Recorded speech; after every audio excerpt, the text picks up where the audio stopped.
माता, राष्ट्र माता। सम्मानित पत्रकार बंधुओं,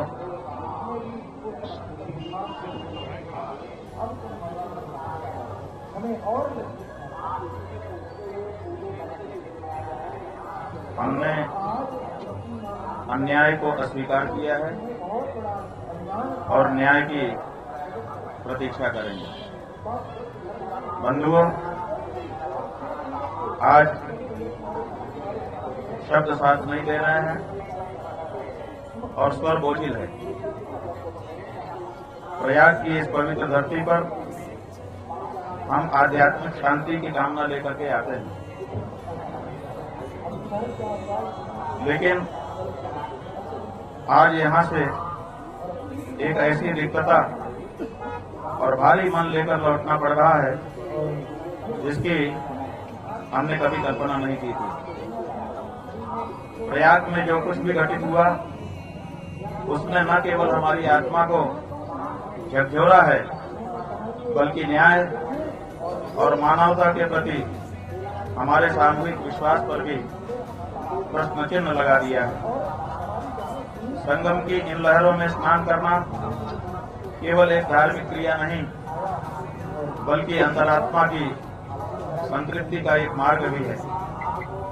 परंतु आज मन इतना व्यथित है कि हम बिना स्नान किए इस संकल्प को यहाँ की रेत में अधूरा छोड़कर यहाँ से विदा ले रहे हैं।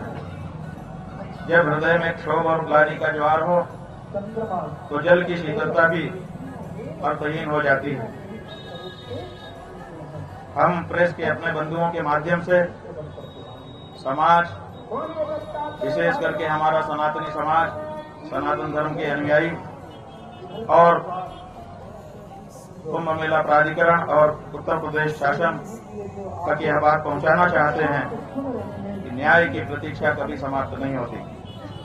आज हम यहां से जा रहे हैं, लेकिन अपने पीछे सत्य की गूंज और उन अनुत्तरित प्रश्नों को छोड़कर जा रहे हैं जो प्रयाग की इस हवा में तो विद्यमान रहेंगे ही, लेकिन पूरे विश्व में वायुमंडल में विद्यमान रहेंगे और उत्तर की प्रतीक्षा करेंगे। जो कुछ कहना था सब कहा जा चुका है। एक बात आपको बतानी है कि कल सायंकाल और आज प्रातःकाल प्रशासन की ओर से ब्रह्मचारी श्रीधरानंद जी के माध्यम से अखिल भारतीय धर्म संघ के श्रीमान जगजीतन पांडे जी की ओर से और हमारे मुख्य कार्याधिकारी श्रीमान चंद्र प्रकाश उपाध्याय जी के माध्यम से एक पत्र, एक प्रस्ताव प्रशासन की ओर से हमारे पास भेजा गया था, जिसमें यह कहा गया था कि हम स्नान के लिए जब आप जाना चाहेंगे ससम्मान आपको आपके शिविर से पालकी में ले जाकर के अधिकारियों के माध्यम से स्नान कराने के लिए तैयार हैं। ये भी कहा गया था कि जिन अधिकारियों ने संगम पर मौनी अमावस्या के दिन उपस्थित रहकर घटना को देखा था, वो वे सब वहां पर उपस्थित रहेंगे और आपके ऊपर पुष्प वर्षा करके स्वागत करेंगे। ये भी कहा गया था कि भविष्य में चारों शंकराचार्यों को मौनी अमावस्या पर स्नान के लिए हम एक एसओपी बनाएंगे। उसका प्रारूप भी आप अगर चाहेंगे तो आपको दिखाया जाएगा। लेकिन जो घटना की गई उसके बारे में क्षमा के एक भी शब्द नहीं थे।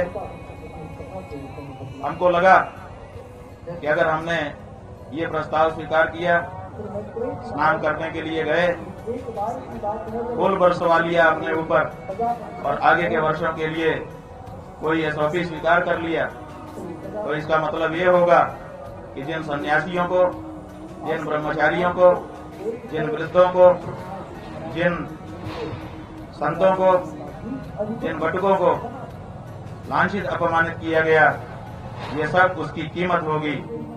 उसकी कीमत पर हम अपनी सुविधा और अपना सम्मान स्वीकार करने में असमर्थ रहे। इसीलिए हमने कहा कि अगर आप अपनी गलती के लिए, अपने अपराध के लिए क्षमा याचना कर सकते हैं तब तो ठीक है, बाकी कुछ आपसे हमको नहीं चाहिए, क्योंकि जो हमारा है उसको आपको आज नहीं तो कल देना ही पड़ेगा। वो हमारा अधिकार है, वो आपकी तरफ से किया गया दान नहीं होगा।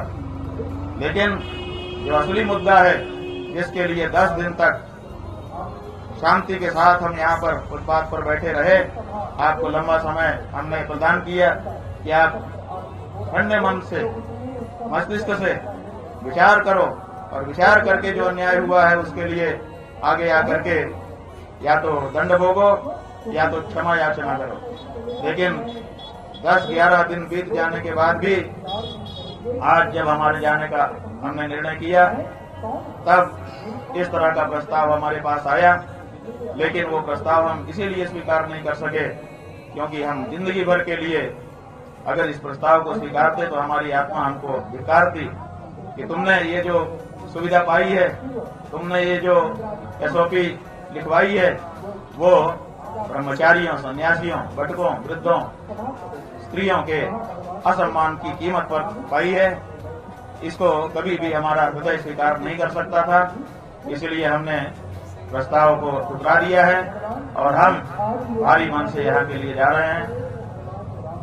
आप जो पूछेंगे हम सब का प्रश्न उत्तर करेंगे, लेकिन मन बोझिल है, इसलिए हम चाहेंगे कि आपके प्रश्नों और इस वक्तव्य के बीच में कम से कम कुछ क्षण का एक मौन हमारे बीच में रहे, जो साक्षी रहेगा कि जो मुगलों के समय नहीं हुआ वो तथाकथित हिंदू सरकारों के समय में हुआ है।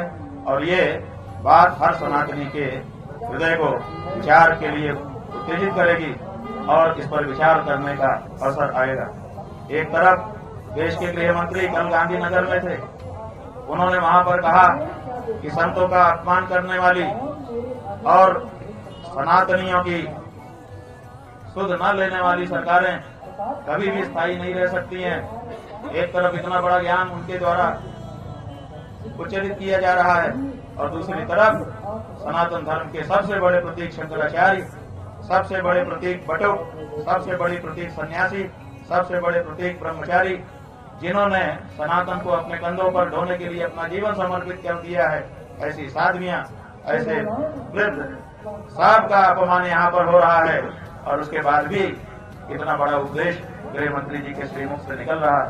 तो ये जो दोहरा चरित्र है, कहने में कुछ और करने में कुछ, ये अब देश के सामने साफ होना चाहिए और उसको साफ करने के लिए हम कार्य करेंगे, सर्व सनातनी तक संदेश भेजेंगे और ये स्पष्ट होना होगा कि सनातन का नाम लेकर के सनातन के विरोधी सत्ता में न रह सके।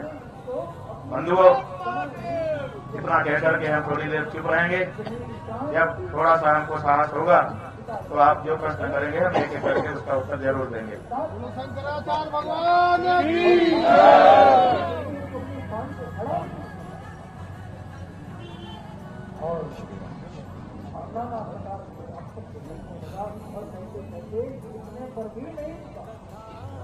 और कहता है कि तुम जो अघोरी